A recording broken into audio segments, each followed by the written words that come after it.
வணக்கம். இந்த உலகத்துல இருக்கக்கூடிய நிறைய நாடுகள் விண்வெளி ஆராய்ச்சி மையங்கள் வச்சிருக்காங்க. இவங்க எல்லாரோட அடுத்த எதிர்கால திட்டம் என்ன அப்படின்னு கேட்டீங்கன்னா, பூமியை தாண்டி வேறொரு கிரகத்துல உயிரினங்கள் வாழ்வதற்கான சாத்தியக்கூறுகள் இருக்கா இல்லையா அப்படின்னு சொல்லிட்டு தான் தொடர்ந்து நிறைய கண்டுபிடிப்புகளை கண்டுபிடிக்கணும் அப்படின்னு சொல்லி நிறைய விதமான ஆராய்ச்சிகள் மேற்கொள்ளப்பட்டு இருக்கு.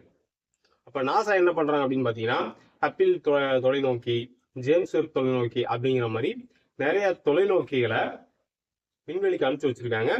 இதன் மூலமா விண்வெளியில ரொம்ப தூரத்துக்கு பல ஒளியாண்டுகள் தூரத்துல இருக்கக்கூடிய கோள்கள், நட்சத்திரங்கள் எல்லாம் மிக தெளிவாக பார்க்கலாம் அப்படின்னு சொல்லிட்டு அவங்க சொன்னாங்க. அதே மாதிரி நிறைய கோள்களை கண்டுபிடிச்சிருக்காங்க அப்படின்னே சொல்லலாம். இப்ப அடுத்த கட்டமா என்ன ஆராய்ச்சிகள் இவங்க பண்ணிட்டு இருக்காங்க அப்படின்னு பாத்தீங்கன்னா, 2040 இன்னொரு தொலைநோக்கியை கொண்டு போய் இவங்க நிலைநிறுத்த போறாங்க. இந்த தொலைநோக்கியோட பேர் என்ன சொல்றாங்க அப்படின்னு பாத்தீங்கன்னா, ஹப்பிள் வேர்ல்ட் அப்சர்வேட்டரி அப்படிங்கிற மாதிரி சொல்றாங்க. இந்த தொலைநோக்கின் மூலமா கண்டிப்பா ஒரு கிரகத்தையாவது நாங்க கண்டுபிடிப்போம். 2050க்குள்ள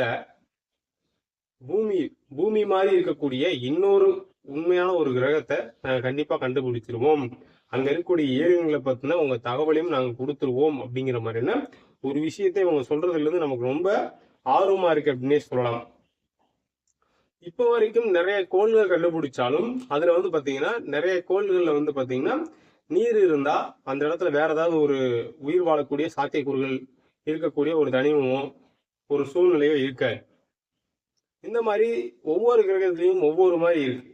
நம்ம சூரிய குடும்பத்தில் இருக்கக்கூடிய பூமியில மட்டும்தான் மனிதர்கள் உயிரினங்கள் வாழ்வதற்கான எல்லா சாத்தியக்கூறுகளும் இருக்கு. அதனாலதான் இங்க உயிர்கள் தோன்றி இருக்கு. அப்ப இந்த மாதிரி நிறைய சூரிய குடும்பங்கள், நிறைய நட்சத்திரங்கள் இருக்கிறப்ப கண்டிப்பா ஏதோ ஒன்றுலயாவது உயிரினங்கள் கண்டிப்பா வாழும். அதை கண்டிப்பா நம்ம கண்டுபிடிக்கிறதுக்கான ஏற்பாடுகளை இந்த தொலைநோக்கியின் மூலமா நாங்க செய்வோம் அப்படிங்கிற மாதிரி சொல்றாங்க. இந்த தொலைநோக்கியை 2040 நிலைநிறுத்த போறாங்க. 2050க்குள்ள மிக சரியான ஒரு தகவல் நமக்கு வந்துடும் அப்படிங்கிற மாதிரியான ஒரு விஷயத்த அவங்க சொல்லியிருக்காங்க. இதை பத்தின உங்க கருத்து என்ன? அதை கீழே கமெண்ட்ஸ் போஸ்ட் பண்ணிடுங்க. மறக்காம நம்ம சேனலை சப்ஸ்கிரைப் பண்ணிடுங்க. நன்றி.